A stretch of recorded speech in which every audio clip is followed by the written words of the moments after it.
Hi good morning. पिछले class में हम लोग प्लेन मिरर के बारे में पढ़े थे कि प्लेन मिरर से कैसे इमेज बनता है। उसका कुछ इम्पोर्टेंट पॉइंट है जो कि अभी डील कर रहा हूं। तो टॉपिक है important point for plane mirror, समतल दर्पण के लिए महत्वपूर्ण बिंदु।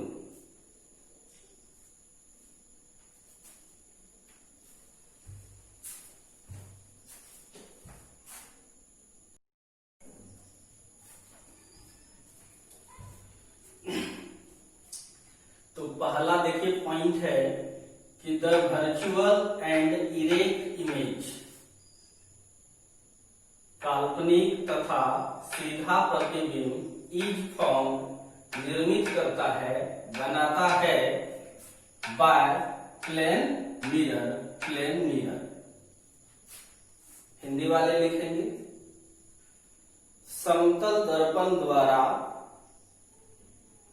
बना प्रतिबिंब हमेशा काल्पनिक या आभासी एवं सीधा होती है। दूसरा, object distance is equal to image distance from plane mirror. इसका मतलब है ऑब्जेक्ट डिस्टेंस, वस्तु की दूरी, इज इक्वल बराबर होता है टू इमेज डिस्टेंस, प्रतिबिंब की दूरी, फ्रॉम प्लेन मिरर, समतल दर्पण से। हिंदी वाले लिखोगे समतल दर्पण से वस्तु की दूरी एवं प्रतिबिंब की दूरी हमेशा बराबर होती है। जैसे चीजों को समझाए हैं, ये प्लेन मिरर है, ओपेक कर दिए तो प्लेन मिरर बन गया। एम से बता रहे हैं इसको, ये ऑब्जेक्ट है और इसी का सीधा इमेज बनाएगा। तो जितना डिस्टेंस ये है उतना ही डिस्टेंस ये है। अगर इधर हम पॉजिटिव कर रहे हैं, इधर क्या हो जाएगा निगेटिव। दर्पण से हम लोग इधर जाएंगे तो प्लस एक्स एक्सिस, इधर माइनस होता है, इसलिए इमेज डिस्टेंस को प्लस में दिखाए तो ऑब्जेक्ट डिस्टेंस को माइनस में। दोनों एक दूसरे के विपरीत दिशा में, इसीलिए माइनस चिन्ह लगा है। लेकिन इक्वल ही है दोनों, कि अगर ये 5 मीटर पर रखोगे तो ये भी कितने पर बनेगा, 5 मीटर पर बनेगा। कोई दिक्कत नहीं है। तीसरी बात आसान है, द हाइट ऑफ ऑब्जेक्ट, वस्तु की ऊंचाई, इज इक्वल बराबर होता है टू हाइट ऑफ इमेज, प्रतिबिंब की ऊंचाई से। देखो ये वस्तु है, ये प्रतिबिंब है, ये मिरर है, इसका ऊंचाई मान लीजिए h मतलब ऊंचाई, हाइट o मतलब ऑब्जेक्ट। ऑब्जेक्ट के हाइट को HO से लिखा है, O सबस्क्रिप्ट है छोटा सा, और h मतलब हाइट, I मतलब इमेज। इमेज के हाइट को HI से दिखा रहे हैं। तो जो हाइट ये होगा, यानी यहां लिख सकते हैं हाइट जो है ऑब्जेक्ट का वो बराबर होगा हाइट जो होगा इमेज का। अब चलते हैं, the magnification of plane mirror is +1।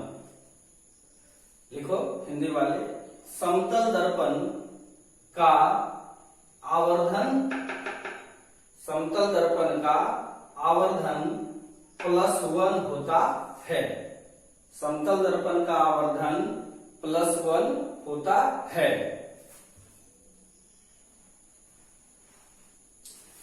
अब क्यों होता है, तो थोड़ा 10th का बात है या यूज करेंगे। मैग्निफिकेशन, आवर्धन अभी नहीं पढ़ाए हैं, पढ़ाएंगे, आगे है। 10th में तुम लोग पढ़े हो इसलिए यूज कर रहे हैं, सबको याद होगा, नहीं है तो अभी देख लो। मैग्निफिकेशन को एम से दिखाते हैं, किससे दिखाते हैं, एम से दिखाते हैं। मैग्निफिकेशन का फॉर्मूला होता है हाइट ऑफ इमेज, प्रतिबिंब की ऊंचाई, बाय हाइट ऑफ ऑब्जेक्ट, वस्तु की ऊंचाई। मतलब मैग्निफिकेशन को एम से, हाइट एच आई इमेज का हाइट, एच ओ ऑब्जेक्ट का height. But for plane mirror, समतल दर्पण के लिए height of image, height of image equal किसका होता है, हाइट ऑफ ऑब्जेक्ट का, यानी यह दोनों बराबर है। इसके बदले हमने एच कर दिया कि भाई एच आई, तुम अगर एच ओ तो एच ओ भी क्या है, एच है। से मतलब कहा, तो मैग्निफिकेशन एम था एम दिए, एच आई के बदले एच दे सकते हैं, एच ओ की जगह पे भी एच, चूंकि एच ओ भी एच मान लिए हैं और एच आई भी एच मान लिए, कैंसिल होके क्या आ जाएगा, +1। इसीलिए ये क्वेश्चन सब्जेक्टिव में आता है, कोई पूछेगा प्लेन मिरर का मैग्निफिकेशन कितना होता है, तो क्या जवाब देंगे, हमेशा +1 होता है प्लेन मिरर का मैग्निफिकेशन। अब नेक्स्ट पॉइंट पर चलते हैं, 5th नंबर। ये पॉइंट कहता है व्हेन द ऑब्जेक्ट डिस्प्लेस, जब वस्तु विस्थापित होता है by the distance x, x दूरी से, टुवर्ड्स और away from a fix plane mirror. Fix मतलब निश्चित, जो हिलता नहीं है, या स्थिर समतल दर्पण से दूर या उसके ओर, देन तब its image must be moved, तब उसका इमेज जो है मूव करता है with respect to mirror, mirror के सापेक्ष इज एक्स, मिरर के सापेक्ष एक्स डिस्टेंस से मूव करेगा। और बी नंबर,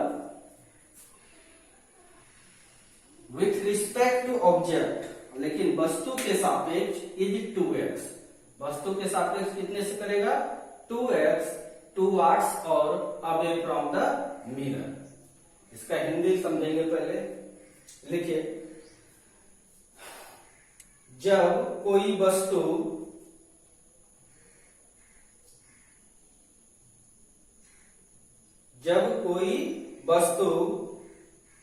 स्थिर समतल दर्पण की ओर या उससे दूर x दूरी से विस्थापित होती है, तब इसका प्रतिबिंब दर्पण के सापेक्ष, ए नंबर डाल के, तब इसका प्रतिबिंब, ए नंबर, दर्पण के सापेक्ष x दूरी से विस्थापित होता है। जबकि बी नंबर, वस्तु के सापेक्ष, जबकि वस्तु के सापेक्ष 2x दूरी से विस्थापित होता है। तो समझ में आ गया। तो देखिए यहां पर इस चीज को समझा रहे कि ये नंबर, ये फिक्स है, रेस्ट में है मिरर, ये ऑब्जेक्ट है और ये इमेज है। अगर आप x डिस्टेंस को, x डिस्टेंस से ऑब्जेक्ट को, x डिस्टेंस से ऑब्जेक्ट को हटाते हो, मिरर रख लेना, चेहरा जिसमें देखते हो, x डिस्टेंस से हटाओगे तो ये भी इधर से x डिस्टेंस से हट जाएगा। डिस्टेंस ऑफ ऑब्जेक्ट जो है, अगर x से हटाओगे तो डिस्टेंस ऑफ इमेज भी किससे घटेगा, x। कब, जब ए नंबर है विथ रिस्पेक्ट टू मिरर। लेकिन विथ रिस्पेक्ट टू ऑब्जेक्ट की बात करें, x तुम इधर हटे तो वो भी हट गया ना, एक तो तुम x चल गया, फिर उधर से भी x चल गया, तो x कितना हो जाएगा, 2x। एक तो तुम इधर से चले 5 मीटर, तो वो भी चल गया 5 मीटर, तो 5 इधर से 5 इधर से, तो डिस्टेंस तो कम हो गया इसके रिस्पेक्ट में ना, 5 कितना हो जाएगा, तो 10। इसीलिए ऑब्जेक्ट के रिस्पेक्ट में डिस्टेंस इमेज का कितना हो जाएगा, 2x। समझ में आ गया। इसी तरह का वेलोसिटी के साथ भी होता है, बताते हैं। छठा नंबर है व्हेन द प्लेन मिरर, जब समतल दर्पण मूव्स थ्रू एंगल थीटा, जब समतल दर्पण को, ये समतल दर्पण है, ये समतल दर्पण है, ये वाला, इसको जब मूव करते हैं कितना एंगल से, थीटा से, with original position of mirror, mirror का जो ओरिजिनल पोजीशन है, इससे मिरर का जो ओरिजिनल पोजीशन है, ये मिरर था, इसके ओरिजिनल पोजीशन के रिस्पेक्ट में जब इसको थीटा डिग्री एंगल से घुमा देते हैं, ये ओरिजिनल मिरर है, ये काल्पनिक, घुमाने के बाद। When the plane mirror moves, जब प्लेन मिरर मूव करता है या रोटेट करता है through angle theta with respect to original position of mirror, mirror के ओरिजिनल पोजीशन से, देन रिफ्रैक्टेड रे, तब जो ये रिफ्रैक्टेड रे है मूव्स थ्रू एंगल 2 थीटा, ये 2 थीटा से घूम जाता है। जैसे डिस्टेंस के केस में हुआ उसी टाइप से इसमें भी होता है। हिंदी वाले लिखो, जब समतल दर्पण को दर्पण के ओरिजिनल पोजीशन के सापेक्ष, दर्पण के वास्तविक स्थिति के सापेक्ष थीटा डिग्री के कोण से घुमाया जाता है, तो परावर्तित किरण 2 थीटा एंगल से घूम जाता है, 2 थीटा एंगल से घूम जाता है। तो समझ में आ गया। फिगर बना लो, पॉज करके लिख लेना।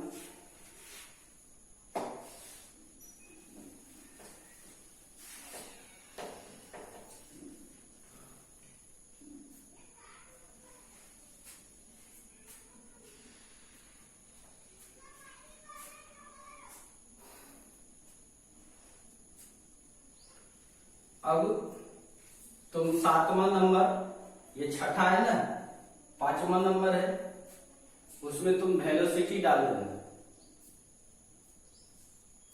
जहां x है वहां v कर देना, जहां डिस्टेंस है वहां पर क्या करना है, वेलोसिटी। 5वां नंबर में, ये 5वां नंबर है, ये छठा है। 5वां को 7वां बनाने के लिए, 7 नंबर बनाने के लिए कुछ नहीं करना है। जहां डिस्टेंस है, डिस्टेंस, उसको हटा देना। डिस्टेंस को हटा के आप क्या कर दोगे, वेलोसिटी। डिस्टेंस को हटा क्या कर देना है आपको, वेलोसिटी। और जहां x था वहां उसको हटा के v कर देना। बस हम यहाँ x था v कर दिए, या x है तो यहाँ क्या कर दिए, v कर दिए। x है तो यहाँ पर क्या कर दिए, v कर दिए। x है तो यहाँ पर v कर दिए, x है तो यहाँ पे v कर दिए। वेलोसिटी केस में भी सेम इसी तरह से होता है। यहाँ x है तो यहाँ v कर दिए, यहाँ x है तो यहाँ v कर दिए, यहाँ x है तो यहाँ v कर दिए, यहाँ x है तो यहाँ v कर दिए। इस तरह से तुम्हारा छठा था ही, 7वां खुद से लिख लेगा। सेम चीज लिख देना। जहां वेलोसिटी मिलेगा, यानी ये देखो, ये 5वां नंबर है। कौन सा नंबर है, 5वां। 5वां को 7वां नंबर बनाने के लिए तुम्हें डिस्टेंस मिलेगा, जहां वहां वेलोसिटी कर देना, जहां x होगा वहां पर v कर देना। और 7वां नंबर नोट कर लो, हिंदी इंग्लिश दोनों में। वीडियो को पॉज करके नोट कर लेगा। और 1-2 पॉइंट लिखाता हूं।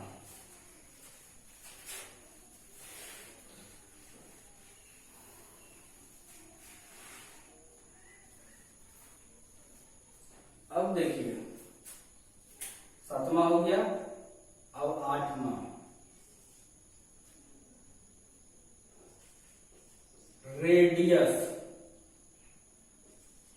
Radius of curvature of plane mirror is infinity.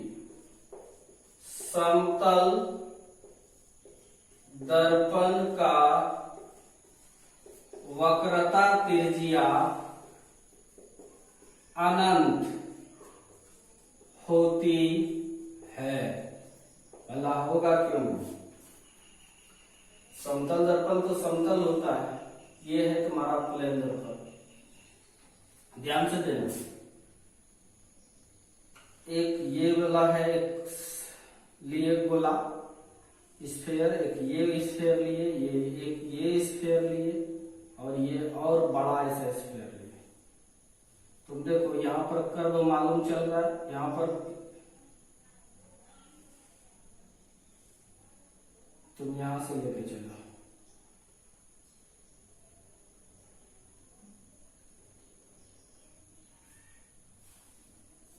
इसका रेडियस ये था छोटा सा, इसका रेडियस बड़ा, इसका रेडियस बड़ा, इसका रेडियस और बड़ा। जैसे देखो यहां ज्यादा कर्व था, यहां थोड़ा कम हुआ, यहां थोड़ा कम हुआ, यहां पर प्लेट। बहुत बड़ा गोला का छोटा पार्ट क्या होता है? स्ट्रेट लाइन, यानी प्लेन हो जाएगा वो। तो उसी तरह से तुम सोच सकते हो कि ये जो कर्व है ही नहीं, इसका रेडियस ऑफ कर्वेचर क्या होगा? लगेगा अनंत से मुड़ रहा है। बहुत बड़ा अगर गोला का छोटा टुकड़ा है, जैसे पृथ्वी को देखते हो तो जहां तुम रहते हो वो समतल नजर आता है कि नहीं? लेकिन क्या वो समतल है? नहीं, वो स्फीयर का पार्ट है। क्योंकि पृथ्वी बहुत बड़ा है इसलिए तुम्हें फ्लैट दिखाई देता है, समतल दिखाई देता है। उसी टाइप से पृथ्वी की त्रिज्या तो है 6400 किलोमीटर, इससे भी बड़ा प्लेन कभी मुड़ेगा? कभी सर्किल या स्फीयर पूरा कर पाएगा? नहीं। इसका मतलब इसका क्या होता है? अनंत होता है। इसका मतलब क्या होता है? ये अनंत होता है। या मैथ में तुम लोग पढ़ा होगा कि स्ट्रेट लाइन जो है एकदम इंफिनिटी जाके मुड़ता हुआ प्रतीत होता है।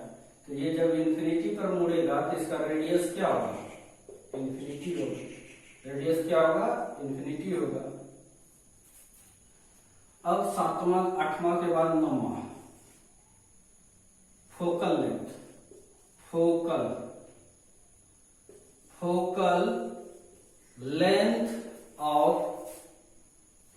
Length of plane mirror is infinity also. समतल दर्पण की फोकस दूरी भी अनंत होती है। जैसे देखो 10th क्लास का फॉर्मूला देखते हैं, R बराबर क्या होता है? 2F। तो देखिए 2F is equal to, F मतलब फोकल लेंथ बराबर R मतलब radius of curvature. F is equal to क्या हो जाएगा? R/2। प्लेन मिरर के लिए R क्या होता है? इंफिनिटी। इंफिनिटी किसी भी संख्या से भाग देंगे तो क्या होता है? इंफिनिटी। इसका मतलब तुमने क्या सीखा? फोकल लेंथ भी क्या होता है? इंफिनिटी होता है।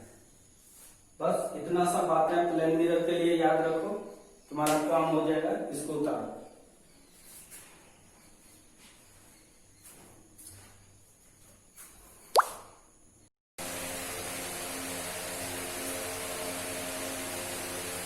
चलिए हम लोग प्लेन मिरर के बारे में पूर्णतः स्टडी कर लिए थे। अब हम लोग नया टॉपिक लेकर चलते हैं। तो पॉइंट है फील्ड ऑफ व्यू।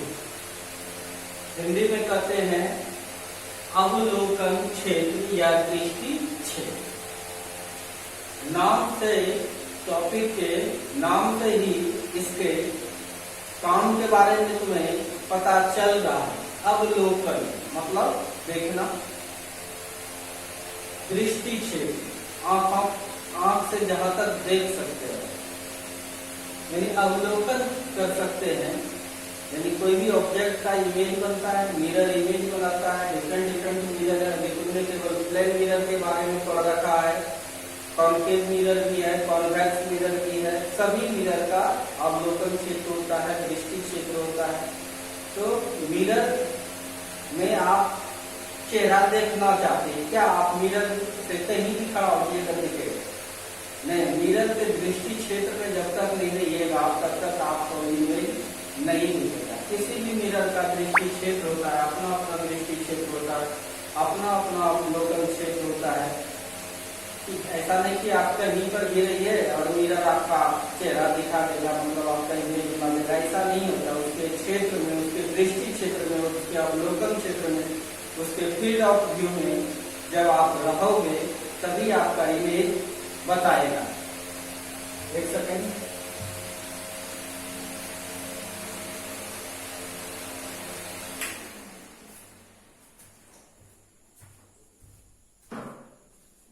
चलिए, तभी आपका इमेज बताएगा, अदरवाइज आपका इमेज नहीं बताएगा।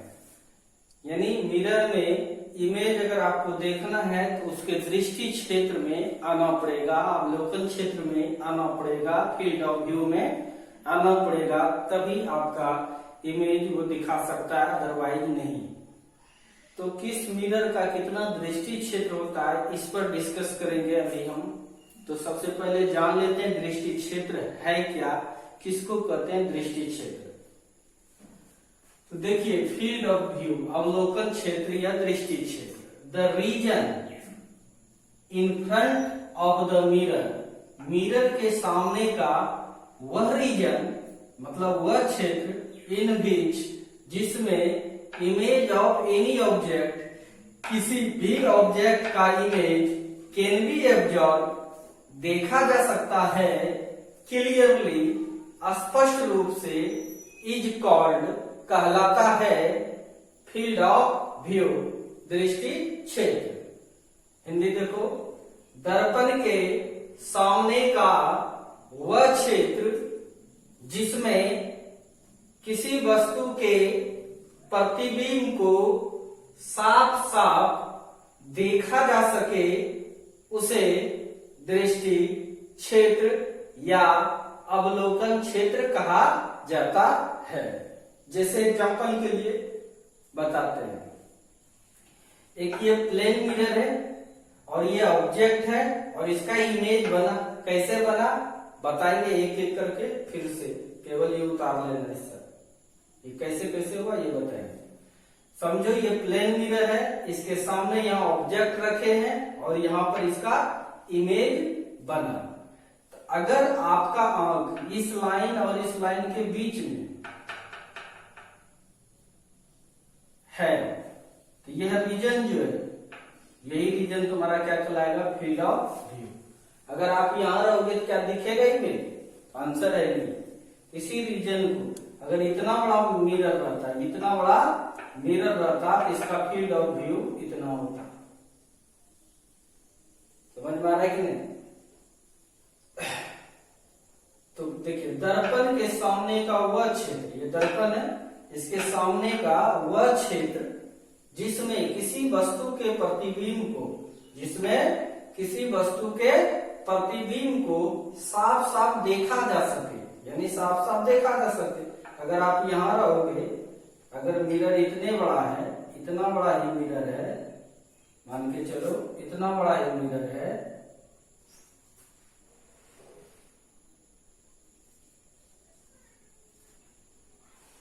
अगर मिरर इतना बड़ा ही है तो यहां पर अगर आप रहोगे तो आपको दिखाई देगा नहीं, आपको इसके अंदर यहां से लेके यहां तक रहना पड़ेगा तभी आपको दिखाई देगा, अदरवाइज दिखाई नहीं देगा। फिर से देखना एक बार, दर्पण के सामने का वह क्षेत्र, ये दर्पण हो गया या ये दर्पण हो गया, दर्पण के सामने का वह क्षेत्र जिसमें किसी वस्तु के प्रतिबिंब को साफ साफ देखा जा सके, उसे दृष्टि क्षेत्र या अवलोकन क्षेत्र कहा जाता है। कहीं कोई दिक्कत नहीं है। इस दर्पण का ऑब्जेक्ट यहाँ पर था, इमेज यहाँ बना, इसके और इसके अंदर रहेंगे तभी देख सकते हैं, इसलिए यहां से यहां तक ये क्या कहलाएगा, दृष्टि क्षेत्र कहलाएगा। ये तो प्लेन मिरर है, इसको समझ भी गया होगा बहुत सारा स्टूडेंट, नहीं तो फिर से बताएंगे भी इसको। और ये अवतल दर्पण है और ये उत्तल दर्पण है। अवतल दर्पण का देखिए ऑब्जेक्ट यहाँ है और इमेज बना, कैसे बना इस पर चर्चा करें। ऑब्जेक्ट यहाँ है और इमेज यहाँ बना, इसका मतलब इसको कहां से देख सकते हैं, इस जगह से देख सकते हैं, इसीलिए ये इसका क्या कहलाएगा, फील्ड ऑफ व्यू कहलाएगा। अब देखिए उत्तल दर्पण का फील्ड ऑफ व्यू, ये ऑब्जेक्ट है और ये इमेज बना, तो हम इधर से देखना चाहेंगे, कहां देखेंगे, ये वाला जो क्षेत्र है, ये क्षेत्र इसका फील्ड व्यू है।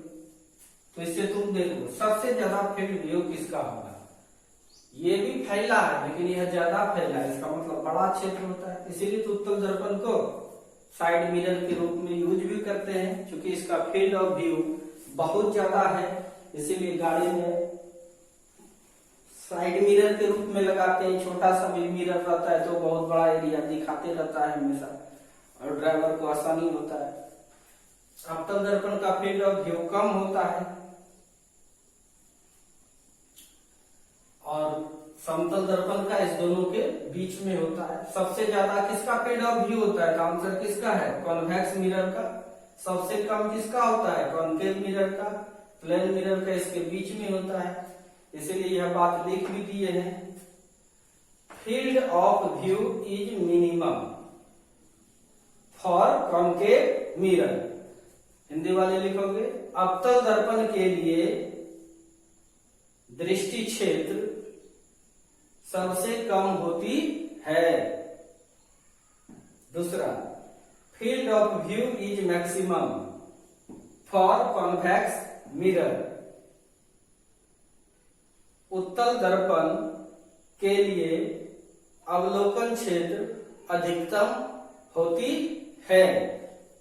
तीसरा, field of view of plane mirror is greater than concave mirror and less than convex mirror. इसका मतलब हुआ समतल दर्पण का अवलोकन क्षेत्र अवतल दर्पण से ज्यादा मतलब अधिक, जबकि उत्तल दर्पण से कम होता है। समझ में आ गया? तो फिर से देखना है, दर्पण के सामने का वह क्षेत्र जिसमें किसी वस्तु के प्रतिबिंब को साफ साफ देखा जा।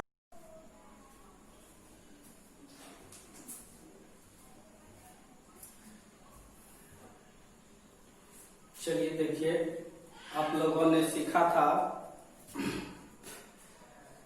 दृष्टि क्षेत्र या अवलोकन क्षेत्र, जिसको फील्ड ऑफ व्यू कहते हैं हम लोग।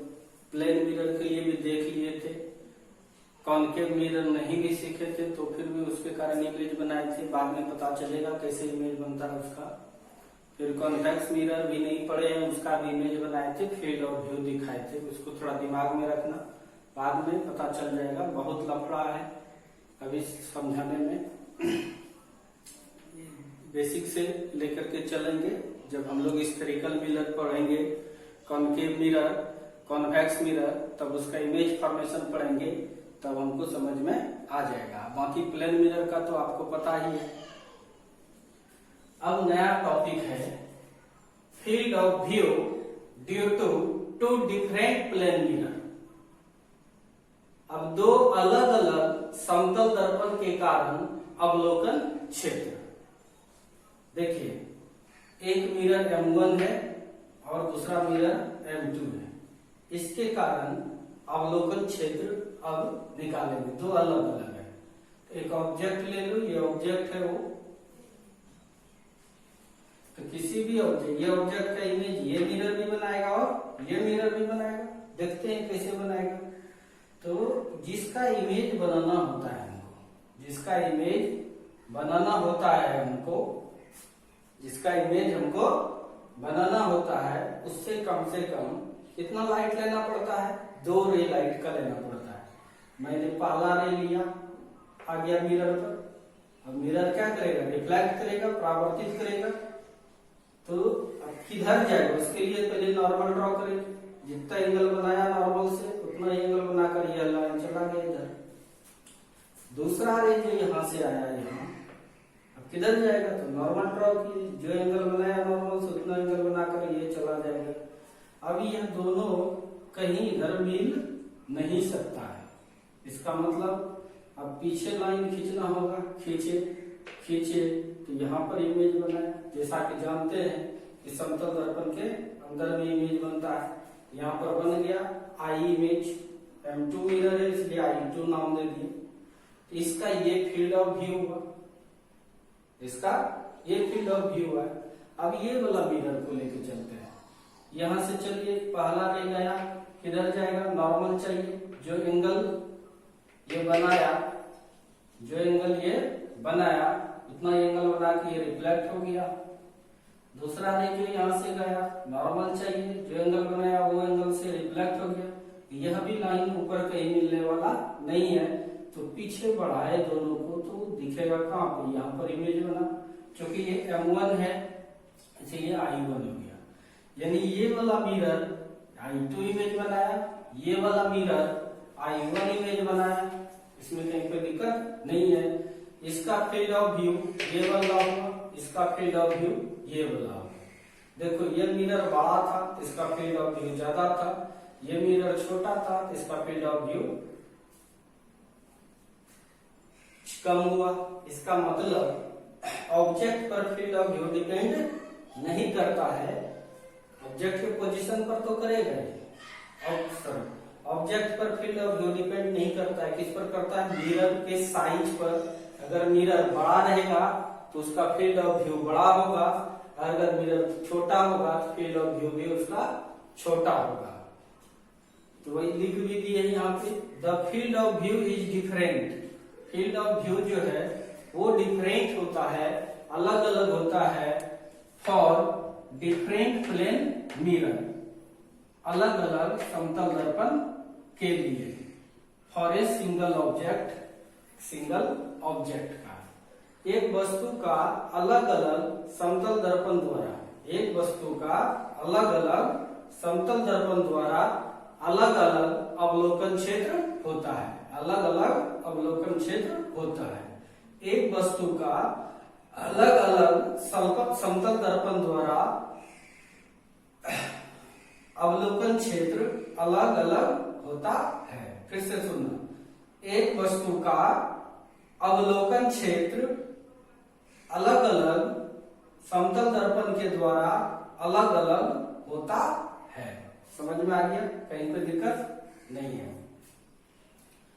याद रखना। अब आते हैं angle of deviation. Angle of deviation due to reflection of light, प्रकाश के परावर्तन के कारण विचलन पर। विचलन का मतलब होता है, विचलन का मतलब होता है विचलित हो जाना।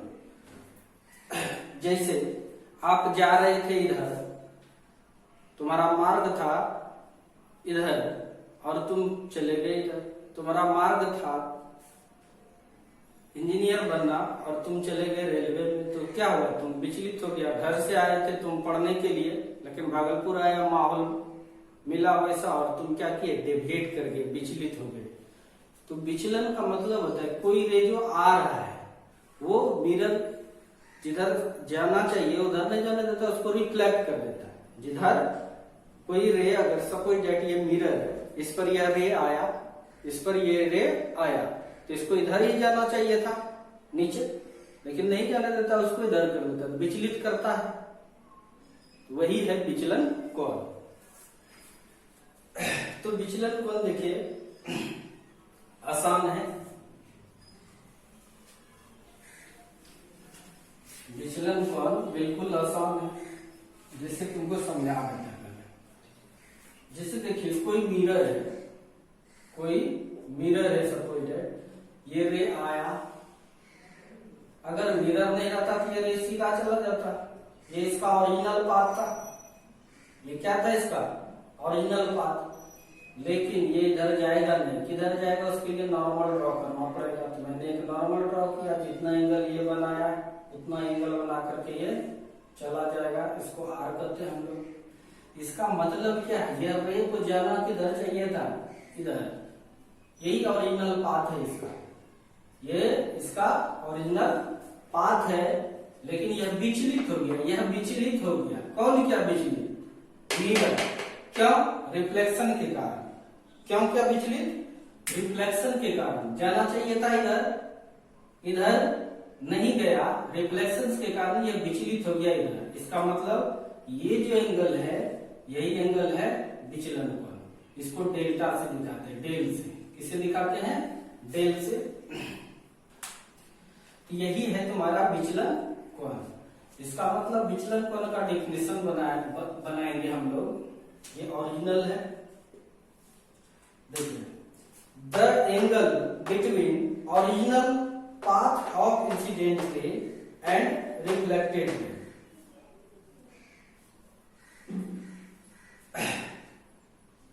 आपतित किरण का वास्तविक रास्ता, आपतित किरण का वास्तविक रास्ता एवं परावर्तित किरण के बीच का कोण को एंगल ऑफ डेविएशन कहते हैं, विचलन कोण कहते हैं। हिंदी वाले लिखो, आपतित किरण के वास्तविक रास्ता, ये वाला रास्ता क्या था उसका वास्तविक, फिर से आपतित किरण के वास्तविक रास्ता एवं परावर्तित किरण के बीच के कोण को परावर्तन के कारण विचलन कोण कहते हैं। विचलित ही हुआ, जाना चाहिए इसको इधर, लेकिन इधर नहीं गया, चला गया इधर, रिफ्लेक्शन ऑफ लाइट के कारण, इसीलिए इसको कहते हैं रिफ्लेक्शन ऑफ लाइट के कारण विचलन कोण, यानी प्रकाश के परावर्तन के कारण विचलन कोण डेल्टा दिखाते हैं। यही चीज यहाँ पर दिखाया हुआ है। यह रे इंसिडेंट रे है, आपतित किरण है, आपतित किरण है, मिरर पर पड़ा, चाहिए किधर जाएगा ये, उसके लिए नॉर्मल चाहिए, तो नॉर्मल ड्रॉ कर दिए, और जितना एंगल ये बनाया उतना एंगल बना करके ये इधर चला गया। इसको हम लोग कहते हैं रिफ्लेक्टेड रे, बट इसका ओरिजिनल पाथ ये था, इसलिए लिखे original path of incident ray, मतलब आपतित किरण का वास्तविक रास्ता। ये हो गया तुम्हारा आपतित किरण के वास्तविक रास्ता। और परावर्तित किरण के बीच के कोण को विचलन कोण कहते हैं। कोई दिक्कत नहीं। अब ज्योमेट्री से आइए, ध्यान से देखिए। अगर जो एंगल ये है वही एंगल ये है, पता है हम लोग को, तो उसी टाइप से देखिए। यहाँ पे ये वाला एंगल ये काटा है, ये और ऐसे बना है, जैसे यहाँ पर ऐसे ऐसे, तो ज्योमेट्री से ये आई है तो ये भी आई है, कोई दिक्कत नहीं है। अब हम ज्योमेट्री लगाते हैं, बाय ज्योमेट्री। अब देखिए ये कितना डिग्री एंगल होता है, 180 डिग्री। स्ट्रेट लाइन अगर रहेगा तो ये देखिए स्ट्रेट लाइन है, यहां से स्टार्ट करो और यहां तक कितना डिग्री होगा, 180 डिग्री। अब ये एंगल को पूरा करने के लिए देखिए, ये आई है, यहां से यहां तक आई है, यहां से यहां तक आई है, फिर डेल है और फिर आर है। इसका मतलब I plus del plus R सब मिला के कितना है, 180 डिग्री। वही लिखे I plus del plus R is equal to 180। But लेकिन आई इज इक्वल टू क्या होता है, आर होता है। आई इज इक्वल टू क्या होता है, R. Angle of law of reflection से angle of incidence is equal to angle of reflection हम लोग जानते हैं। तो देखिए यहाँ पे फिर से लिख रहे हैं, आई था, आई दिए, डेल्टा दिए, प्लस आई के जगह पर आप क्या लिख सकते हो, आर भी लिख सकते हो, या आर के जगह पर आई भी लिख सकते हैं, इज इक्वल टू कितना जगह 180 डिग्री, तो del is equal to i i 2i 180। अब del is equal to 2i plus में उधर जाके माइनस में हो गया। यहां पर r को रिप्लेस करके i लिखे थे, हम चाहें तो r को रिप्लेस करके भी i को भी रिप्लेस करके r लिख सकते हैं, तो आ जाएगा del is equal to 180 degree minus 2r। समझ में आ गया। वेयर परिचय दे दिए हैं, डेल्टा क्या है, एंगल ऑफ डेविएशन, विचलन कोण है, और आई क्या है, एंगल ऑफ इंसिडेंस नहीं आपतन कोण है, और आर क्या है, एंगल ऑफ रिफ्लेक्शन परावर्तन कोण है। उतारो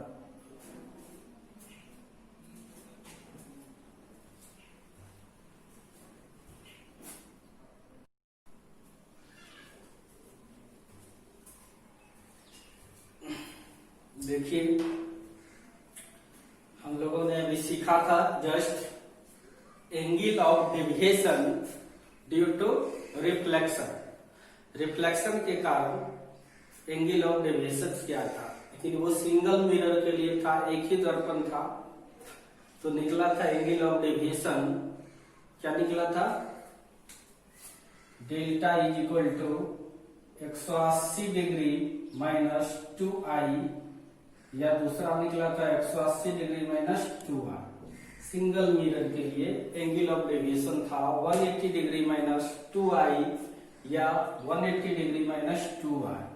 अब दो मिरर को लिए हैं, दो मिरर है, कुछ एंगल पर रख दिए हैं। जैसे टॉपिक का नाम देखते हैं, द एंगल ऑफ डेविएशन विचलन कोण due to two different plane mirror, दो अलग अलग प्लेन मिरर के कारण एट एंगल थीटा, जो कितना डिग्री पर है, थीटा डिग्री पर है, थीटा कोण पर रखे दो अलग अलग समतल दर्पण के कारण विचलन कोण का व्यंजक।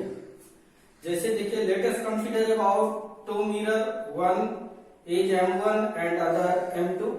पहला M1 मिरर है और दूसरा क्या है, M2 मिरर है।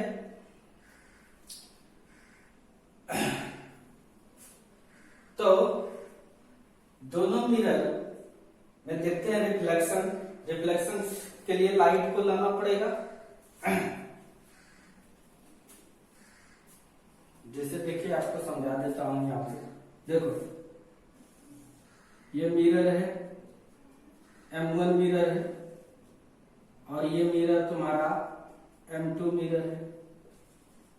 रिफ्लेक्शन कराना है हमको, तो रे लाएंगे कोई एक, मानो यह रे लाए, अब ये किधर जाएगा, उसके लिए क्या चाहिए तुमको, नॉर्मल, इस पर खींच दिए नॉर्मल, N1 मान लेते हैं, पहली बार आया। अब जो एंगल ये बनाया वही एंगल बना के ये इधर चला जाएगा। कोई दिक्कत? अब यहां फिर चाहिए क्या, नॉर्मल N2।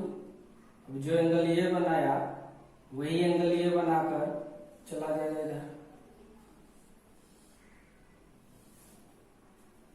एक्चुअल में देखो, ये रे किधर जा रहा था, इधर जा रहा था, लेकिन चला गया किधर, इधर। इसका मतलब यहां से लेके यहां तक विचलन कौन हो गया, उसी टाइप से यहाँ पर दिखाए हैं।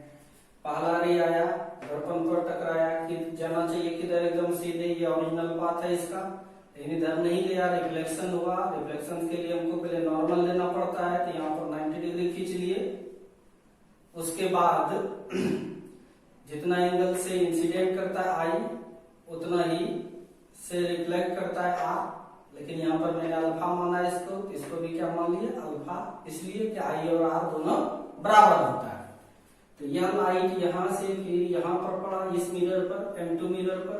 अब ये किधर जाएगा, उसके लिए फिर से नॉर्मल ड्रॉ करेंगे, ड्रॉ कर दिए N2, और यहाँ पर जो ये एंगल बनाया इंसिडेंट एंगल, मान लिए बीटा, तो ये भी क्या बनाएगा, बीटा, क्योंकि आई और आर बराबर होता है। फिर ये रिफ्लेक्ट होकर के ये इधर चला गया, इसमें कहीं कोई दिक्कत नहीं है। तो हमको निकालना है कि विचलन कोण कितना होगा। विचलन कोण क्या होता है? इंसिडेंट रे का ओरिजिनल पाथ तो इधर ही जाना था इसको, और रिफ्लेक्टेड रे के बीच के कोण को विचलन कोण कहते हैं। इसका मतलब ये जाना था, ये था इसको इधर, लेकिन ये किधर चला गया? इधर चला गया, यानी यहां से लेके ये जो है ये विचलन कोण है। तो क्या एक ही बार विचलन हुआ? नहीं, दो मिरर है, तो एक बार यहां पर हुआ, दूसरे बार यहां पर हुआ। इस पॉइंट को बी मान लिया, इसको ओ मान लिया, इसको सी मान लिया। यहां पर देखो विचलन कैसे होगा, इसको जाना चाहिए किधर? इधर, लेकिन ये इधर ले जाके किधर चला गया? इधर। इसका मतलब यह विचलित हो गया। फिर यहाँ विचलन तो हो गया, अब यहाँ पर यह मिरर नहीं होता, सीधे चला जाता, लेकिन यह मिरर है तो ये फिर से इसको जाना चाहिए था इधर, लेकिन चला गया किधर? इधर। इसका मतलब ये फिर से ये विचलित हो गया, यानी पहला मिरर पहली बार विचलित किया डेल्टा 1 से, डेल्टा 1 कोण से, और दूसरा मिरर दूसरी बार जो विचलित किया वो किससे? डेल्टा 2 से। इसका मतलब है कि ये जो डेल्टा 1 है, एक बार विचलन फिर दूसरा विचलन, तो नेट विचलन किसके बराबर होगा? डेल्टा नहीं, यानी यह जो विचलन यहाँ से यहाँ तक आ गया, कौन कौन किया? एक तो यहाँ पर किया पहला मिरर बी पॉइंट पर, और फिर दूसरा मिरर M2 कहां पे? सी पॉइंट पर। इसका मतलब दो दो बार डेविएशन हुआ है, एक बार पहला मिरर किया है डेल 1 और एक बार दूसरा मिरर किया है डेल 2, इसीलिए ये यहां से यहां तक डेविएट कर गया। इसका मतलब नेट डेविएशन जो है डेल बराबर हम लिख सकते हैं डेल्टा 1 प्लस डेल्टा 2। तो चलिए नाउ फॉर मिरर M1, अब M1 मिरर के लिए लेते हैं angle of deviation. Angle of deviation जब सिंगल मिरर है, जब सिंगल मिरर रहता है तो डेविएशन एंगल कितना होता है? डेल्टा बराबर 180 डिग्री माइनस 2i या 2r। यहाँ आई का रोल कर रहा है अल्फा, तो हम लोग लिख सकते हैं 180 delta 1 is equal to 180।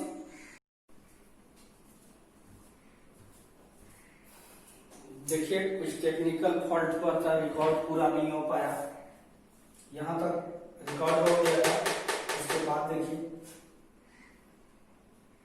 1 minute और एक बार कैमरा चेक कर लेता हूं।